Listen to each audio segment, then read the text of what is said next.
नमस्कार दोस्तों, मैं हूं सूरज। एक बार फिर से स्वागत है आपके ही अपने यूट्यूब चैनल द ब्रेडो में। और मैं फिर से हाजिर हूं नई वीडियो के साथ। जैसे कि हम आदिकाल के इसमें प्रश्नों की सूची लेकर फिर से हाजिर हुए हैं और हमने इसमें 36 प्रश्न हमने देख लिए थे। अब हम 37 से स्टार्ट करेंगे दोस्तों। सुबह ही मैंने 36 प्रश्न डाल दिए थे, अब मैं 37 कर रहा हूँ। हालांकि मैंने दृष्टि के आदिकाल में ऑलरेडी डाल चुका हूँ, जिसमें कि प्रीवियस ईयर के जो पेपर थे और उसमें जो आदिकाल से प्रश्न बने थे दोस्तों, उसमें मैंने सारे ही प्रश्न आपको दे दिए हैं। तो जो उसमें मैराथन वाली जो प्लेलिस्ट है उसमें आप चेक करिए, और आप जो भी अपने नोट्स पढ़ रहे हैं तो उसमें ये जरूर चेक करिए कि आपका आउटपुट क्या निकल रहा है। मतलब कि आप जो भी कॉन्सेप्ट पढ़ रहे हैं आदिकाल में, और उसके बाद जो आप प्रैक्टिस मारोगे, जो मैं डाल रहा हूँ, अगर आप यहाँ से करते हैं तो यकीनन आपका नोट्स जो भी आप बुक पढ़ रहे हो, चाहे पांडे पढ़ रहे हो, चाहे दृष्टि पढ़ रहे हो, प्रतियोगिता साहित्य पढ़ रहे हो, मनोज मिश्रा पढ़ रहे हो, उसके ही फैक्ट आपको यहाँ पे प्रश्न बनकर मिल जाएंगे दोस्तों। तो आपको भी पता लग जाएगा कि आपका आईक्यू या फिर आप जो पढ़ रहे हो उसमें से आपका कितना बैठ रहा है या फिर आपको कितना आ रहा है समझ में। तो चलते हैं प्रश्न की तरफ। पहला प्रश्न देखते हैं। पहला प्रश्न देखते हैं, लेखक से रचना का मिलान कीजिए। ठीक है दोस्तों, किससे मिलान करना है? लेखक और रचना का मिलान करना है। तो इसमें सबसे पहले देखो, अब्दुल रहमान है। अब्दुल रहमान ने क्या लिखा था? संदेश रासक लिखा था। दलपत विजय ने क्या लिखा है? खुमार रासो लिखी है। भट्ट केदार ने क्या लिखी है? जयचंद प्रकाश लिखी है। श्रीधर ने क्या लिखी है? रणमल छंद लिखी है। तो सबसे पहले देखेंगे अब्दुल रहमान ने क्या लिखा था? संदेश रासक। देखते हैं, हमारा संदेश रासक यहाँ भी नहीं है, संदेश रासक यहाँ भी नहीं है, संदेश रासक यहाँ भी नहीं है। संदेश रासक कहाँ है? पहले में, अब ये रहा। दूसरे में देखो, दलपत विजय ने खुमार रासो, देखो खुमार रासो।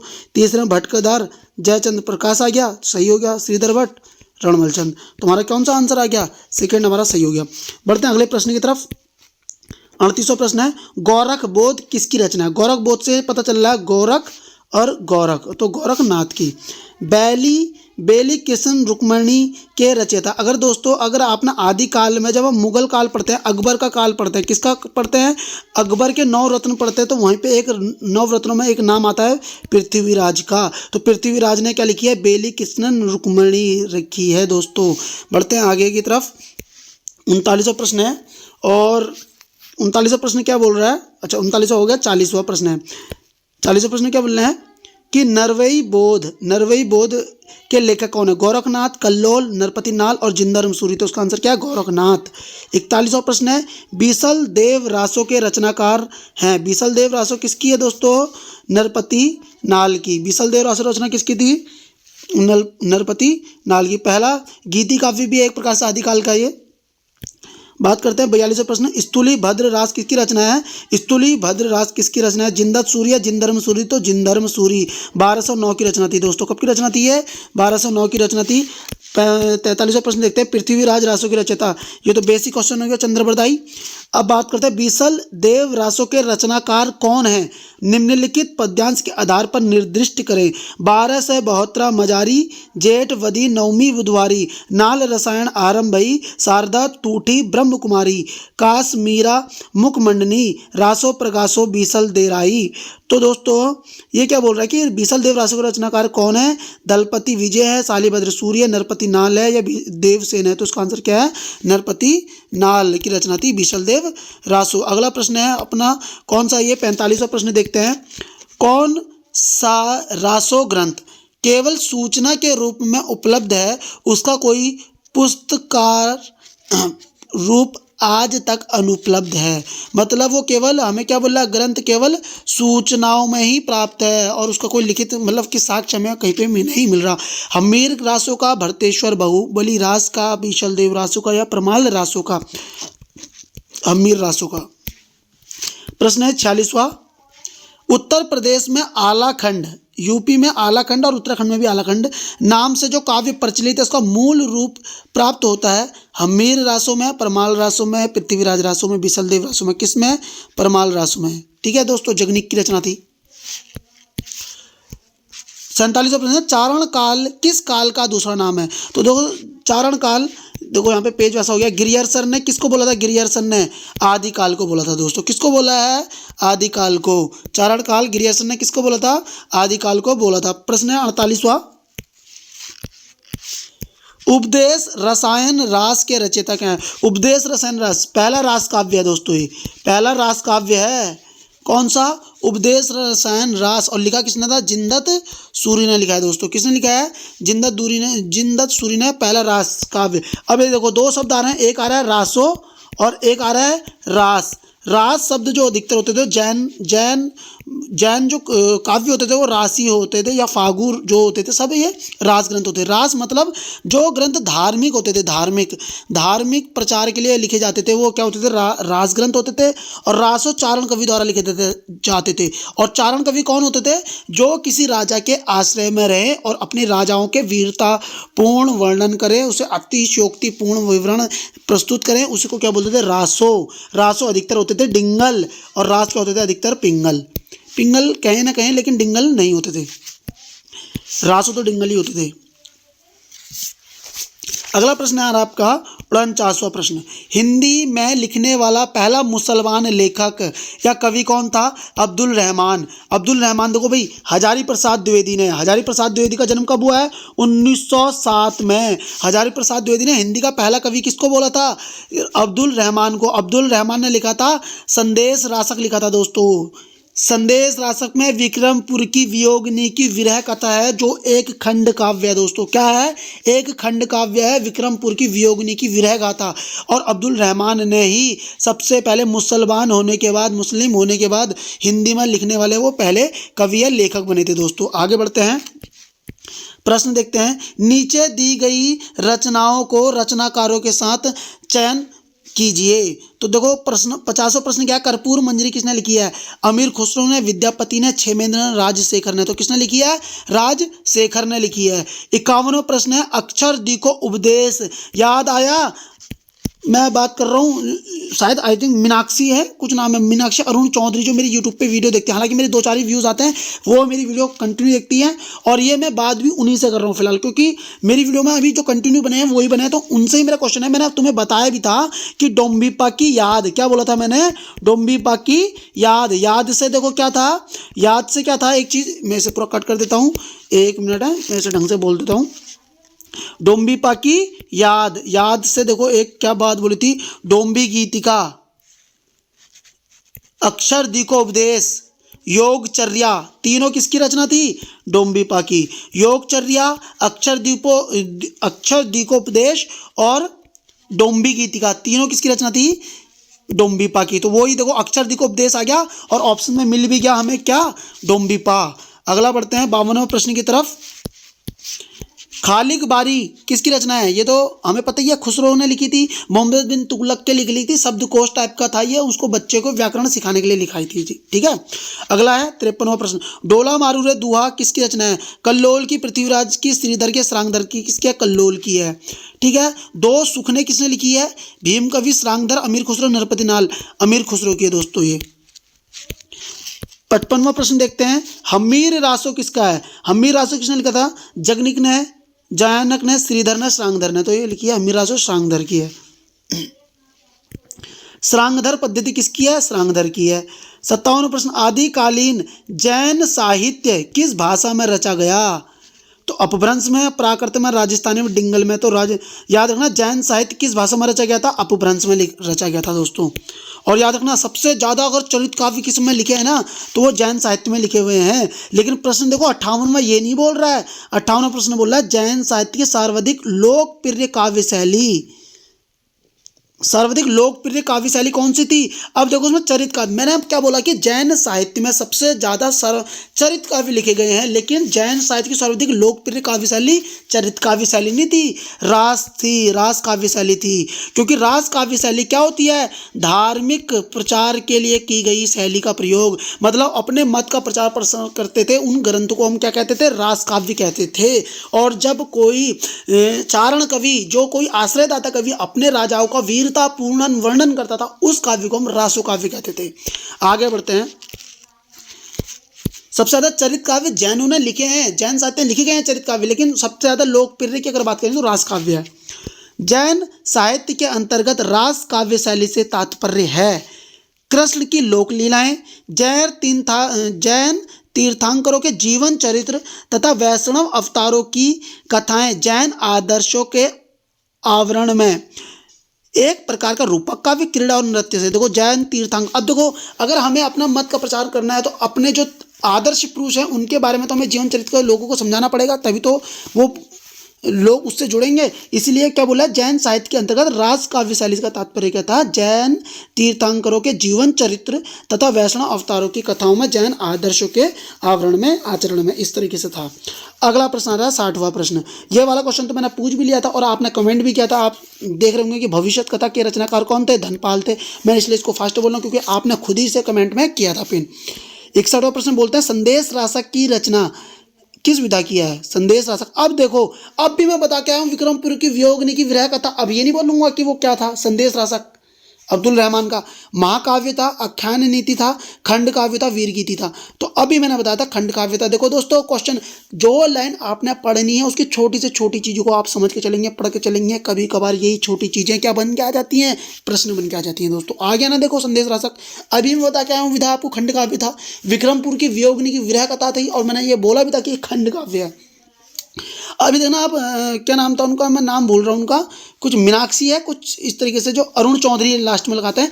अभी देखना कि मैं पिछली वीडियो में जितनी डिटेल बताया क्या ना, उन डिटेलों से देखो कैसे प्रश्न बनेंगे और आपको लगेगा कि अरे ये तो अभी हमने पीछे पढ़ा था, अरे ये तो अभी हमने पीछे पढ़ा था, इसके बारे में तो हम पूरी डिटेल पढ़ के आए हैं और वही क्वेश्चन दोबारा हमें रिपीट होकर मिल रहे हैं। दोस्तों अगला प्रश्न देखते हैं अब 62वां। कृष्ण की रासलीला की परंपरा जो भक्ति काल में प्रसिद्ध हुई, इसकी शुरुआत किस ग्रंथ से होती है, उपदेश रसायन रास से होती है, बीसल देव रासों से होती है, या परमाल रासों से होती है, या फिर पदावली से होती है। तो इसका आंसर क्या है, उपदेश रसायन रास इसके अनुसार। लेकिन मेरा दिल इसमें पदावली की तरफ जा रहा था, तो इस चीज़ को आप जरूर सर्च करेंगे और कमेंट में पिन करेंगे दोस्तों। लेकिन इसका आंसर अभी उपदेश रसायन रास जा रहा है, जो जिनदत्त सूरी की है, जिसको पहला रास काव्य बोला गया है। दोस्तों अपभ्रंश का पहला रास काव्य क्या है, उपदेश रसायन राज जिनदत्त सूरी का था।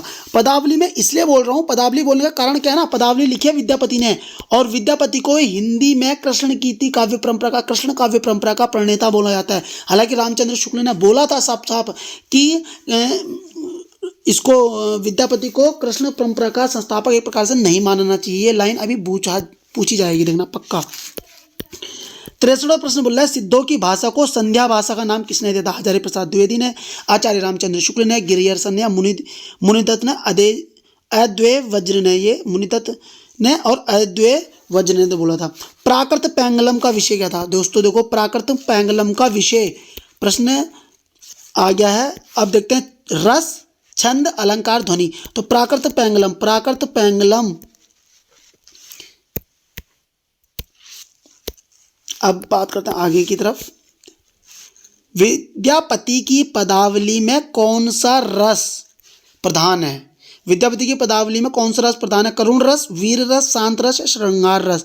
तो श्रृंगार रस प्रधान है पदावली में। 66वां प्रश्न आ रहा है आदिकाल के अंतिम प्रमुख कवि सरहपा, हेमचंद्र जगनिक या खुसरो, अमीर खुसरो, क्योंकि अमीर खुसरो का जन्म क्या हुआ 1350 से 1450, अंतिम कवि माना जाता है इनको। 67वां प्रश्न देखते हैं 67। कौन सा रासो ग्रंथ अजमेर के शासक से संबंधित है, विजयपाल रासो, पृथ्वीराज रासो, बीसल देव रासो या खुमान रासो। तो इसका आंसर क्या है, बीसल देव रासो, क्योंकि बीसल देव रासो में क्या है, अजमेर के राजा कौन थे, विग्रह राज चतुर्थ का वर्णन है, विग्रह राज चतुर्थ का वर्णन है। रामचंद्र शुक्ल ने बोला भी था कि विग्रह राज जो चतुर्थ राजा वो इतने प्रतापी राजा थे, उनके लिए बीसल देव रासो जैसा एक गीति काव्य होना एक अच्छा नहीं है। लेकिन उन्होंने ये बोला था कि अगर उनके विवरण के बारे में आपने ढंग से पढ़ना है ना, तो उनके राज कवि कौन थे, सोमदेव थे। तो सोमदेव ने एक लिख भी रखा है, एक ग्रंथ ललित विग्रह राज चतुर्थ, संस्कृत भाषा में लिखा था सोमदेव ने, ललित विग्रह राज चतुर्थ के बारे में लिखा हुआ है। तो आप उसको जरूर याद रख लेना कि विग्रह राज चतुर्थ या बीसल देव राज जो जिस राजा का विवरण है, उनके राज कवि थे सोमदेव और सोमदेव ने लिखा है विग्रह राज चतुर्थ, जो उनका वास्तविक एक प्रकार से सही ग्रंथ माना जाता है। बढ़ते हैं 68वें प्रश्न की तरफ। हमारे पास समय है कम, प्रश्न हमने करने हैं ज़्यादा, तो माफ़ी चाहूँगा मैं डिटेल ज़्यादा नहीं समझा पा रहा हूँ। अगर आपको डिटेल चाहिए होगी तो मैं अपने नोट्स उसमें यूट्यूब के माध्यम से प्रोवाइड करवा भी सकता हूँ। चारण काव्य की भाषा, चारण काव्य देखो, चारण काव्य मैं अभी बता के आया हूँ, डिंगल पिंगल अभी मैंने बताया आपको। देखो मुझे पता हंसी इसलिए आ रही है, मतलब खुशी भी हो रही है, हंसी भी आ रही है कि जो चीज़ें मैं बता के आ रहा हूँ और वो उसी से ये प्रश्न बन रहे हैं। अब देखो डिंगल और पिंगल होता है क्या, देखो चौधरी साहब इधर देखो, आपको मैं बता रहा हूँ इसमें डिंगल का, देखो डिंगल का एक कोड होता है डर, डिंगल का क्या कोड रखना है आपने याद रखना है डर, और पिंगल का आप रखेंगे पब। क्या रखेंगे? पब। इसका मतलब क्या? डिंगल का डर का मतलब था डिंगल में जब देखो, डिंगल में जब अपभ्रंश के साथ राजस्थानी जुड़ जाए, अपभ्रंश के साथ जब क्या जुड़ जाए? राजस्थानी, तो डिंगल शैली बन जाती है। और अपभ्रंश के साथ जब ब्रज जुड़ जाए तो पिंगल शैली बन जाती है। अपभ्रंश के साथ जब ब्रज जुड़ेगी तो पिंगल, और अपभ्रंश के साथ जब राजस्थानी जुड़ेगी तो डिंगल। और मैंने बोला था जो चारण कवि होते हैं, जो राजाओं के आश्रित कवि होते हैं, वो अपने राजाओं का वीरतापूर्ण वर्णन करते हैं, उसी को हम रासो कहते हैं, और उन्हीं की भाषा होती है डिंगल शैली दोस्तों, है ना। क्योंकि राजाओं का इतिहास को अपने यहाँ राजस्थान के राजाओं को ज़्यादा विवरण है हिंदी साहित्य में, और राजस्थान में राजस्थानी चलती है, और अपभ्रंश के साथ जब राजस्थानी जुड़ेगी तो डिंगल बनेगी, है ना। तो बढ़ते हैं अगले प्रश्न की तरफ। माफ़ी चाहूँगा मैं ज़्यादा समय ले रहा हूँ आपके लिए, है ना। माफ़ी चाहूँगा मैं, फिर से बोल रहा हूँ एक बार, इसको लेकिन एक बार देख लेते हैं। प्रश्न में टिक तो लगा नहीं। चारण काव्य की भाषा कौन सी थी? डिंगल थी। सिद्ध साहित्य के विषय में कौन सा कथन सत्य नहीं है? गलत कथन कौन सा है? सिद्ध साहित्य का झुकाव सहज साधना की ओर था। ये तो बात भाई सही बोल रहा है। सिद्ध साहित्य के प्रथम कवि सरापा, ये भी बिल्कुल बात सही है। सिद्ध साहित्य की रचना चर्यापद और दोहे में हुई थी, बिल्कुल सही है। तीनों जब बातें सही हैं तो चौथे अपने हो गई गलत। सिद्ध साहित्य का प्रणयन पिंगल भाषा में हुआ था। पिंगल में, सिद्ध साहित्य की भाषा पिंगल थी ही नहीं, डिंगल होती थी उनकी भाषा। डिंगल पिंगल सब मिक्स थी उनकी, वजह से डिंगल में जाएंगे। लेकिन हम अपभ्रंश प्रभावित हिंदी रचना, अपभ्रंश प्रभावित हिंदी रचना कौन सी है? खुमान रासो, जय मेंग जसचंद्रिका, भरतेश्वर बाहुबली रास, डोला मारू रे दुआ, भरतेश्वर बाहुबली रास। क्योंकि भरतेश्वर बाहुबली रास पहली रास का रास ग्रंथ में, मतलब अपभ्रंश से हिंदी में ट्रांसलेट पहला रास ग्रंथ अगर कोई है तो भरतेश्वर बाहुबली रास था दोस्तों, ठीक है। 1184 की रचना है। कब की रचना है ये?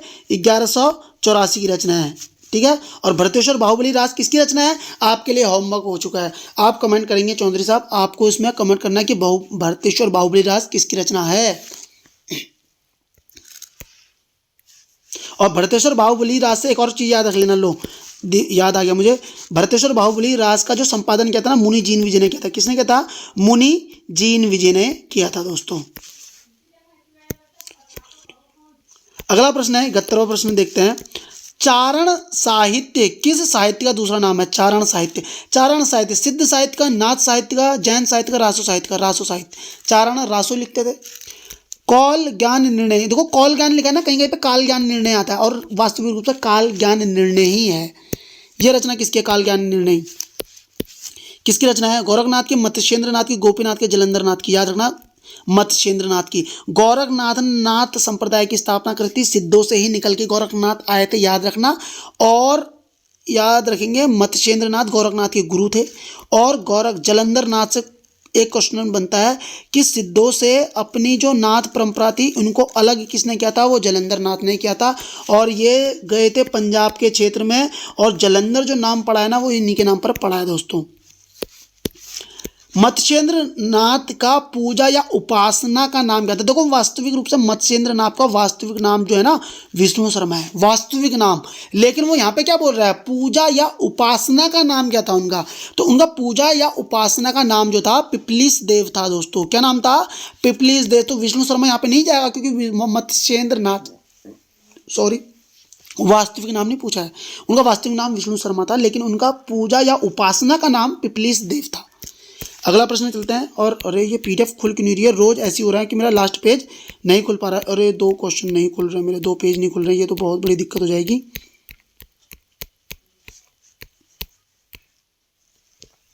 एक मिनट में देखते हैं, एक बार फिर से ओपन कर लेते हैं इसे। अगर खुलती है तो बहुत अच्छी बात हो जाएगी। खुल चुकी है, चलो बढ़िया हो गया। 74वां प्रश्न देखते हैं हम। आला या ऊदल नामक 2 वीर सरदारों की वीरतापूर्ण लड़ाइयों और युद्धों का अत्यंत प्रभावशाली वर्णन निम्नलिखित में से किसका वर्ण विषय है? आला और ऊदल नामक 2 वीर सरदारों का, है ना, वीरतापूर्ण वर्णन किसमें हुआ? पृथ्वीराज रासों में, विजयपाल रासों में, खुमान रासों में, या परमाल रासों में? तो ये किसमें है दोस्तों? परमाल रासों में। अब देखते हैं परमाल रासों के रचयिता जो महोबा के राजा, ये याद रखना, देखो दोस्तों, महोबा के राजा परमर्ती देव का आश्रित था। कौन? नरपति नाल, चंद्रबरदाई, जगनिक या फिर जिंदत सूरी। जगनिक, जगनिक ने लिखी है परमाल रासो, जिसमें आला और उदल का ही वर्णन है और इसको ही हम आला खंड के नाम से भी पुकारते हैं। और पर जगनिक जो है किसका आश्रित कवि है? परमर्ती देव का आश्रित कवि है। और परमर्ती देव कहाँ के राजा है? महोबा के राजा हैं। ये चीज़ें छोटी छोटी चीज़ें हैं, लेकिन इसको स्किप करके नहीं चलना है। हमने याद रखना है कि जगनिक परमर्ती देव के आश्रित कवि हैं, जिन्होंने परमाल रासो या आलाखंड लिखा हुआ है। दोस्तों, वर्षा ऋतु में गाया था आलाखंड के गीत, याद रखना, वर्षा ऋतु में। 76 प्रश्न पढ़ते हैं। रासो ग्रंथ परंपरा का सर्वाधिक प्रसिद्ध लेखन, रासो ग्रंथ परंपरा का सर्वाधिक प्रसिद्ध लेकिन उतना ही विवादास्पद काव्य ग्रंथ कौन सा है? पृथ्वीराज रासो। ये तो बेसिक क्वेश्चन हो गए। सबसे ज्यादा विवादित जो कोई ग्रंथ रहा है पृथ्वीराज रासो रहा है। 77 प्रश्न पढ़ रहा है। विनयतोष भट्टाचार्य के अनुसार सरहप्पा का कार्यकाल, वैसे देखो सरहप्पा का जो रियल कार्यकाल है ना वो है 669। कितना है दोस्तों? एक मिनट, 600, अरे क्या हो रहा है, एक मिनट, 769। कितना है? 769 है। लेकिन विनयतोष भट्टाचार्य ने कितना बोला था? 633। हालांकि रामचंद्र शुक्ल ने भी 633 बोला था, लेकिन सबसे ज़्यादा विनयतोष भट्टाचार्य का ही पूछा जाता है कि सरहप्पा का इन्होंने कार्यकाल क्या बताया था, समय क्या बताया था? 633 बताया था। और सरहप्पा को याद रखना, राहुल सांकरत्यान ने हिंदी का पहला कवि बोला था सरहप्पा को, और हिंदी का वास्तविक रूप से अभी भी पहला कवि सरहप्पा को ही माना जाता है। 78वें प्रश्न की तरफ बढ़ते हैं। शुक्ल जी ने 12 ग्रंथों के आधार पर आदिकाल को वीर गाथा काल कहा था। उनमें अपभ्रंश की कितनी रचनाएं शामिल की हुई थी? मैंने तुमसे बोला था कि 12। अब देखो चौधरी साहब सुनो, आप मीनाक्षी अरुण चौधरी ऐसा थी, इनका नाम मैं भूल रहा हूँ। आप सुनो, मैंने आपको बताया था पिछली वीडियो में कि 12 रचनाओं को इन्हें साहित्य में महत्व दिया था, जिसमें से कि अपभ्रंश में तो डाली थी ना 4 और देश भाषा में डाली थी 8। तो देखो क्या बोल रहे हैं, अपभ्रंश में कितनी थी? तो 4 थी। देश भाषा में कितनी थी? 8 थी। याद रखना। अगला प्रश्न है 79। कनफटे योगी किस ग्रंथ के लोगों को कहा गया है?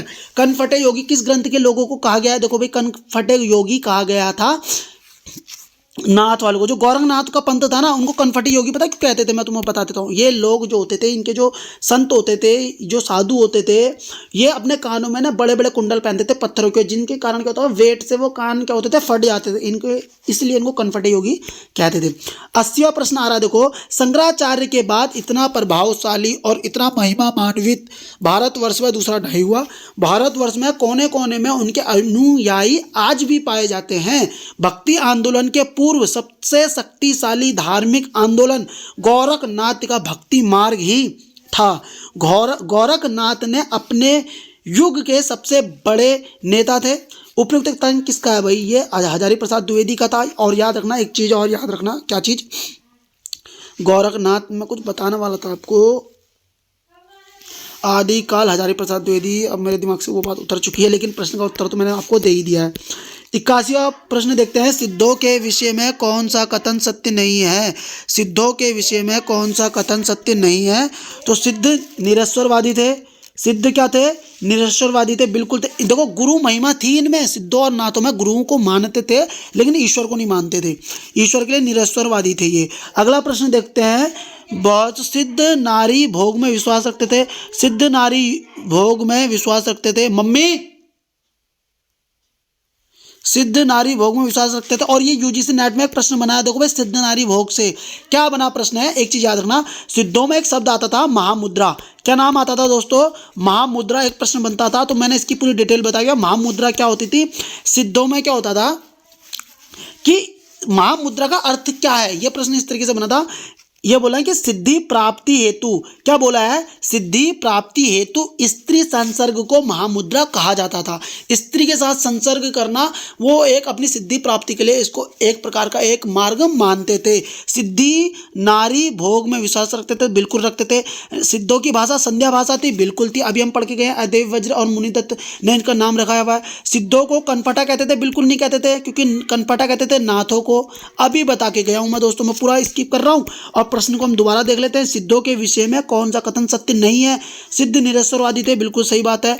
और ये बोल रहा है कि नारी में विश्वास रखते थे, बिल्कुल रखते थे। सिद्धों की भाषा संध्या थी। सिद्धों को कनपटा कहते थे, बिल्कुल नहीं कहते थे, नाथ पंथ वालों को कहते थे।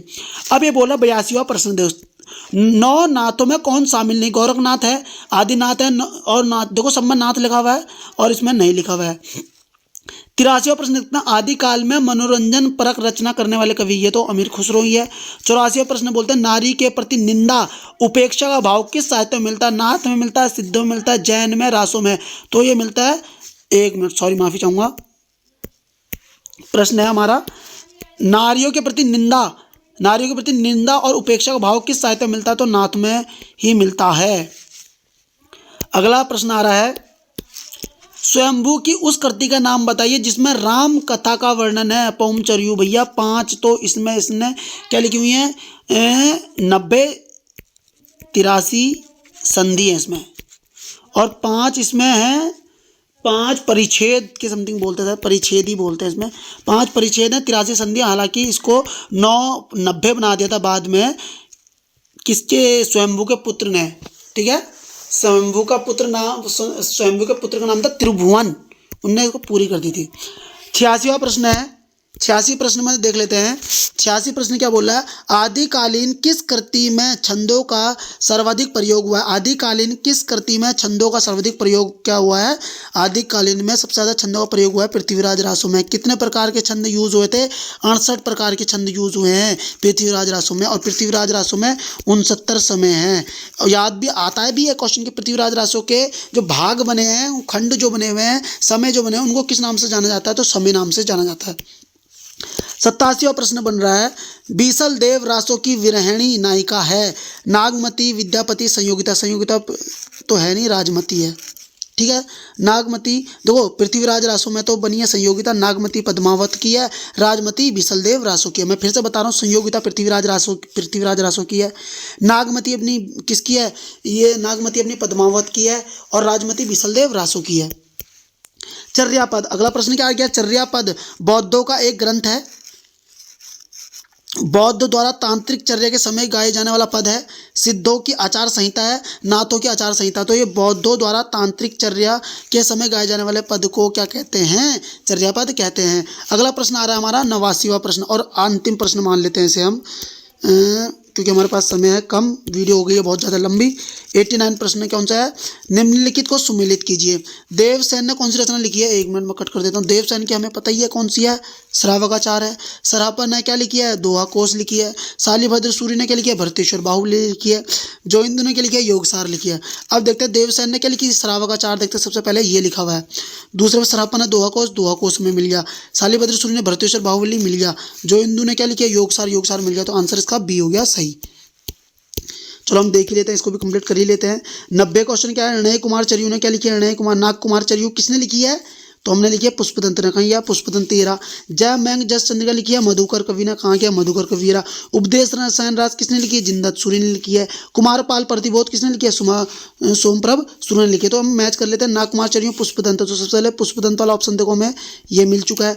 दूसरे में जय मैंग जस चंद्रिका किसने लिखी थी? जय मैंग जस चंद्रिका मधुकर कवि ने। देखो मधुकर कवि हमें मिल चुका है। उपदेश रसायन रास किसने लिखी है? जिंदत सूरी ने लिखी है। कुमारपाल प्रतिबोध किसने लिखी है? सोमप्रभ सूरी ने लिखी है। तो इसका सी आंसर सही हो जाएगा। 91वां प्रश्न देखते हैं, आदिकाल को वीर गाथा काल किसने बोला? ये तो बेसिक क्वेश्चन हो गया। रामचंद्र शुक्ल ने। ग्रियर्सन ने बोला चारण काल। हजारी प्रसाद द्विवेदी ने बोला आदिकाल, और नलिन लोचन शर्मा का मुझे याद नहीं है। 92वां प्रश्न देखते हैं, 11वीं सदी में राम सिंह की दोहा काव्य परंपरा में आने वाली कृति का नाम क्या था? परमात्म प्रकाश, नेमिनाथ रास और बसंत विलास। तो ये किसके? पहाड़ दोहा है राम सिंह की। परमात्म प्रमास और योगसार तो जोइंदू की है। नेमिनाथ रास किसकी है? सुमति गणी की है। वसंत विलास किसकी है? केशवराज हरसाद राय की है, इसकी है शायद। इनका संपादन कार्य किया था शायद वसंत विलास का। अगला प्रश्न है 93वां प्रश्न, शालिभद्र सूरी को हिंदी का प्रथम कवि किसने माना? शालिभद्र सूरी को किसने बोला था? गणपति चंद्र गुप्त ने बोला था दोस्तों, है ना। आगे बढ़ते हैं। संगत अनुक्रम बताइए। संगत स्वयंभू का महापुराण, आप बताएंगे इसका सही आंसर क्या? संगत अनुक्रम हेमचंद्र, श्रावकाचार, मधुकर कवि, जय मंग जस चंद्रिका, लक्ष्मीधर, उक्ति व्यक्ति प्रकरण। तो इसका आंसर क्या है? सही, क्योंकि स्वयंभू ने महापुराण लिखा ही नहीं है। महापुराण किसकी रचना है? पुष्पदंती की। श्रावकाचार किसकी रचना है? देवसेन की। उक्ति व्यक्ति प्रकरण किसकी है? दामोदर शर्मा की। और जय मंग जस चंद्रिका किसकी है? मधुकर कवि की है। 95 प्रश्न देखते हैं दोस्तों, संगत अनुक्रम बताना। संगत, खुमान रासो दलपत विजय की है, विजयपाल रासो किसकी है, जयनायक की है, पता नहीं मुझे। तो एक इसका आंसर सही क्या है, खुमान रासो दलपत विजय, क्योंकि विजयपाल रासो तो नल सिंह की है, पृथ्वीराज रासो किसकी है, चंद्रवरदाय की है, प्रमाल रासो किसकी है, जगनिक की है। 96 प्रश्न बोलते हैं संगत अनुक्रम, चर्यापद किसने लिखी है, सरहपा ने लिखी है, नहीं लिखी है। रणमचंद्र जगनिक का है, जय चंद्र प्रकाश भटकेदार की, रेवंत गिरिराज हाल की है।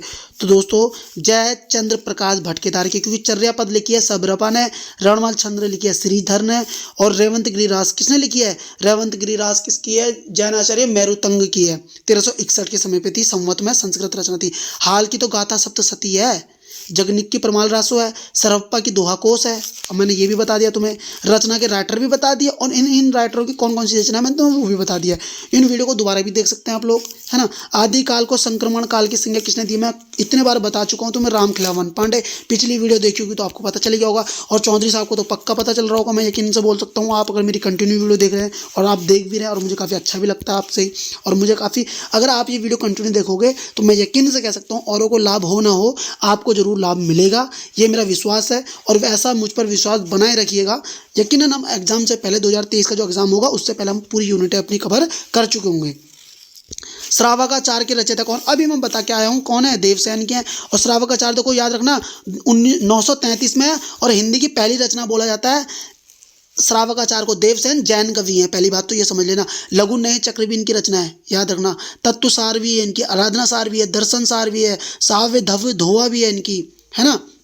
बहुत सारी रचनाएं देवसेन की। देवसेन ने 933 ईस्वी में श्रावकाचार लिखी थी। और याद रखना ये 250 दोहे हैं इसमें। कितने दोहे हैं, 250 में। श्रावक धर्म के बारे में बताया गया है। श्रावक धर्म जैन धर्म है, और ये 933 की रचना है। हिंदी की पहली रचना श्रावकाचार है, जिसके राइटर देवसेन है। आगे बढ़ जाते हैं।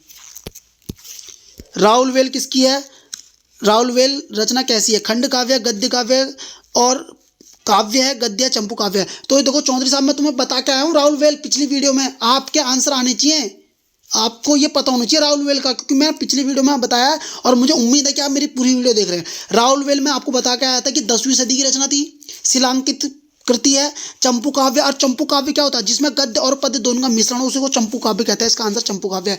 पहली नक्सिक वर्णन है, नक्सिक नाखून से और सर तक का वर्णन किया गया है, शिलांकृति है, 10वीं सदी की है, रोडा ने लिखी है, और साथ में 8 भाषाओं का इसमें शब्द में मिलते हैं हमें, है ना। 8 बोलियों के शब्द मिलते हैं, आई थिंक ऐसा कुछ है। सुमेलित कीजिए बोल रहा है। जगनिक ने क्या लिखी है, हमें पता है भाई जगनिक की क्या है, प्रमाल रासो है। विद्यापति ने क्या लिखी है, पदावली लिखी है। अमीर खुसरो ने क्या लिखी है, 2 सुख ने लिखी है। शंभू ने लिखी है पौमचर्यू। उसका आंसर हम निकाल देंगे। प्रश्न बन रहा है आदिकाल का समय क्या है। देखो दोस्तों ये प्रश्न तो अटपटा प्रश्न है, क्योंकि अधिकतर ये प्रश्न आदिकाल का समय जो बनता है एक राइटर का नाम देता है और वो बोलता है कि उनके अनुसार आदिकाल की समय सीमा क्या है, लेकिन इसमें कुछ भी नहीं दिया। तो इसका आंसर क्या है, 743 ईस्वी से 1343 ईस्वी तक। ठीक है दोस्तों। अगला प्रश्न है 102। अगला प्रश्न कौन सा है, 102 प्रश्न क्या है, जैन और नाथ कवियों द्वारा रचित काव्यों को सर्वोपरि प्रयोजन था। जैन और नाथ कवियों ने जो सबसे ज़्यादा अपने काव्य लिखे थे वो किससे लिखे थे, मोक्ष प्राप्ति के लिए, धर्म उपदेश के लिए, संसार की क्षण भंगुरता का प्रतिपादन किया था, या फिर आश्रयदाता की प्रशंसा की थी। आश्रयदाता तो रहते ही नहीं थे, और मैंने तुम्हें बताया था उन्होंने अपने जो राजग्रंथ लिखे थे, अपने जो चरित काव्य, जो भी अपने बड़े गुरु थे उनके उपदेश या फिर उनका भविष्य, उनके जो उपदेश होते थे उनको लिखते थे और उनके उपदेशों को समाज तक पहुँचाते थे। तो कहीं ना कहीं उनके उपदेश धर्म को बता रहे हैं ना, अपना धर्म बता रहे हैं वो, और अपनी तरफ जोड़ने की कोशिश कर रहे हैं। तो कैसा हो गया, उनके उपदेश कैसे होते थे, धर्म उपदेश होते थे। दोस्तों याद रखना इस चीज का। अगला प्रश्न है 103वां प्रश्न क्या है, नाथ साहित्य के सर्वाधिक समर्थक व लोकप्रिय हठ योगी थे, कौन थे, गोरखनाथ थे। क्योंकि नाथ पंथ, नाथ संप्रदाय की अगर शुरुआत किसने की है, गोरखनाथ ने की है। तो सबसे समर्थक और लोकप्रिय हठ योगी तो होते ही थे वो। अगला प्रश्न आ रहा है 104वां प्रश्न। देखो इनमें से संगत का चयन कीजिए। गाथा सप्तशती हाल, अभी मैं बता के आया हूँ, प्राकृत रचना है हाल की, याद रखना। राधा का सबसे पहला लिखित वर्णन अगर किसी रचना में मिला है तो हाल की गाथा सप्तशती में मिला है, याद रखना इस चीज को। करकंड चर्यू विजय सेन सूरी की, करकंड चर्यू विजय सेन सूरी की है ही नहीं, विजय सेन सूरी ने लिखी नहीं है, विजय सेन सूरी ने। करकंड चर्यू करकंड मुनि ने लिखी है, करकंड मुनि ने। और पुरुष परीक्षा श्रीधर की नहीं है, श्रीधर ने लिखी है रणमल छंद, 70 छंद है उसमें, ठीक है। श्रीधर का क्या है, रणमल छंद 70 छंदों में था। और पुरुष परीक्षा लिखी है विद्यापति ने। भविष्य कथा लिखी है किसने, भविष्य कथा किसने लिखी थी, धनपाल ने लिखी थी। जैनचर्य मैरुतुंग ने नहीं लिखी है, जैनचर्य मैरुतुंग ने क्या लिखी थी, अभी मैं तुम्हें बता रहा हूँ 1361 संवत में उनने कुछ और चीज लिखी है। 1361 संवत के संबंध में उनने कुछ लिखा था, मैं तुम्हें 1 मिनट बता रहा हूँ, अभी मैं बता के आया हूँ, मेरे दिमाग से स्किप हो रहा है थोड़ा सा, 1 मिनट लूंगा मैं आपका, मैं देख ही लूँ उसको अगर मुझे मिल जाए तो। हालांकि मिल तो मुझे 1 मिनट में जाएगा ये, इसमें ज़्यादा समय लगना नहीं है, मैं माफ़ी चाहूँगा। प्रबंध चिंतामणि लिखी है जैनचर्य मैरुतुंग ने, और जो कि 1361 संवत में लिखी हुई थी और संस्कृत की रचना थी। तो आशा करता हूँ ये प्रश्न आपको अच्छे लगे होंगे, और ये प्रश्न आपको अच्छे लगे तो प्लीज़ वीडियो को लाइक करेंगे, चैनल को सब्सक्राइब करेंगे और एक प्यारा सा कमेंट करेंगे।